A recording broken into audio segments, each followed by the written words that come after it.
Hello friends, welcome to రుచి వంటిల్లు. ఈరోజు మనం ఫ్రైడ్ ఇడ్లీ చాలా టేస్టీగా ఎలా తయారు చేసుకోవాలో చూద్దాము. ఇంట్లో ఎక్కువగా ఇడ్లీ మిగిలిపోయినప్పుడు, ఇడ్లీ తినబుద్ధి కానప్పుడు చాలా సింపుల్గా ఇలా ఫ్రైడ్ ఇడ్లీ చేసుకోవచ్చు. ఈ ఫ్రైడ్ ఇడ్లీని మనం 10 నిమిషాల్లో చాలా సింపుల్గా ప్రిపేర్ చేసుకోవచ్చు. టేస్ట్ కూడా చాలా బాగుంటాయి. సో లేట్ చేయకుండా వీడియోలోకి వెళ్ళిపోదాం.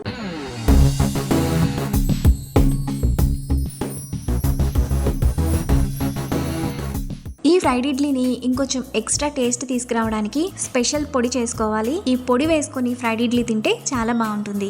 ఈ పొడి చేసుకోవడానికి స్టవ్ మీద పాన్ పెట్టుకొని అందులో 2 టేబుల్ స్పూన్ల పల్లీలు, 1 టేబుల్ స్పూన్ పచ్చిశనగపప్పు వేసుకొని మీడియం ఫ్లేమ్లో బాగా ఫ్రై చేసుకోవాలి.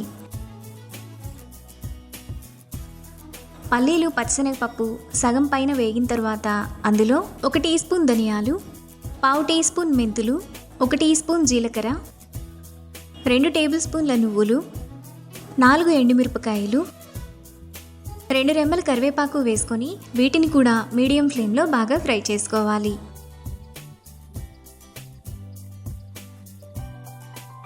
దినుసులన్నీ బాగా వేగిన తర్వాత వాటిని ప్లేట్లోకి తీసుకొని కొద్దిగా చల్లారనివ్వాలి. దినుసులన్నీ చల్లారిన తర్వాత వాటిని మిక్సీ జార్లోకి వేసుకోవాలి. ఇప్పుడు 3-4 రెబ్బల చింతపండు, టేస్ట్కి తగినంత ఉప్పు వేసుకొని కొంచెం బరకగా మిక్సీ వేసుకోవాలి. పొడిని ఇలా వేసుకున్న తర్వాత అందులో 6 వెల్లుల్లి రెబ్బలు వేసుకొని కొంచెం బరకగా మిక్సీ వేసుకోవాలి. పొడిని ఇక్కడ చూపిస్తున్నట్టు ఈ విధంగా వేసుకోవాలి. ఈ పొడి ఈ ఫ్రైడ్ ఇడ్లీలోకే కాకుండా మనకు ఇడ్లీ, దోశల్లోకి, ఉప్మా ఇంకా వాటిలో కూడా చాలా బాగుంటుంది. ఇప్పుడు ఈ పొడిని పక్కన పెట్టుకోవాలి. తరువాత ఇడ్లీని ఇక్కడ చూపిస్తున్నట్టు ఈ విధంగా కట్ చేసుకొని పక్కన పెట్టుకోవాలి.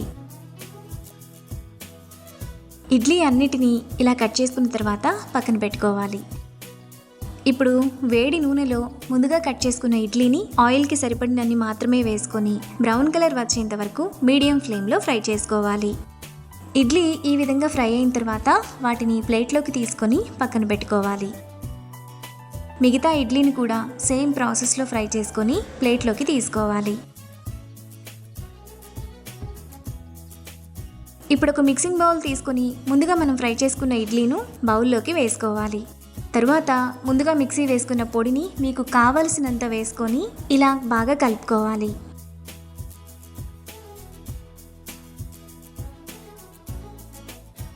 మనకు చాలా టేస్టీగా ఫ్రైడ్ ఇడ్లీ రెడీ అయిపోయాయి. ఇప్పుడు వీటిని ఉల్లిపాయ ముక్కలు ఏదైనా చట్నీతో సర్వ్ చేసుకుంటే చాలా బాగుంటాయి. అంతే, ఎంతో సింపుల్గా టేస్టీగా చేసుకునే ఫ్రైడ్ ఇడ్లీ రెడీ. ఈ రెసిపీని మీరు కూడా ట్రై చేసి మీకు టేస్ట్ ఎలా కుదిరిందో నాకు కామెంట్స్లో షేర్ చేయండి. ఈ వీడియో కనుక మీకు నచ్చినట్లయితే లైక్ చేసి, షేర్ చేసి, సబ్స్క్రైబ్ చేయండి.